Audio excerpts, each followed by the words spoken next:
Omushayiji ogumanyirwe nka Rajab Mutabazi w'emyaka nkaga akakwatwa poorisi ya Kisoro izoba ryo kubanza rukugezaho kweyiho mu magara gense ejo mu roogi ya Montana Guest House bataka muresire mu irwaro rya Kisoro kumuragura. Bamuzanye ari unconscious yanyoye umuti an insecticide azari unconscious kandi kesi nayirisivinze kuwa mbere ku mugoroba kuko yari ari umurwayi ku iward kandi adafite kirwaza.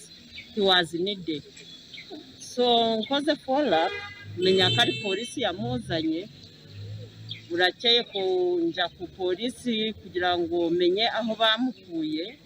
Ku polisi bambwira ko bamukuye Montana Guest House aho yari yakuye.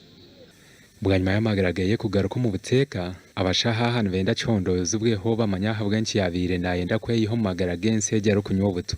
Sabarumu bamubwira ngo duhe details zawe details akavuga ngo you follow me in the room bamusanga mu room bagasanga yarokinze. We don't know where he comes from and we are requesting the security personnel to follow him up and know what he is exactly, how he came.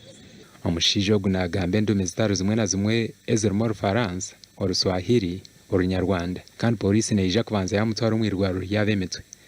We picked him up, took him to Kisoro Hospital.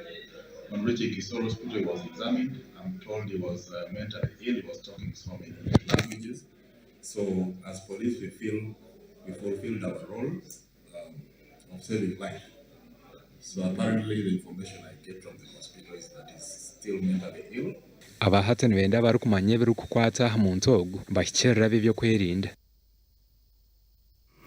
Tugaruka na Agacencwire gandi wanyuma y'akahumuraka.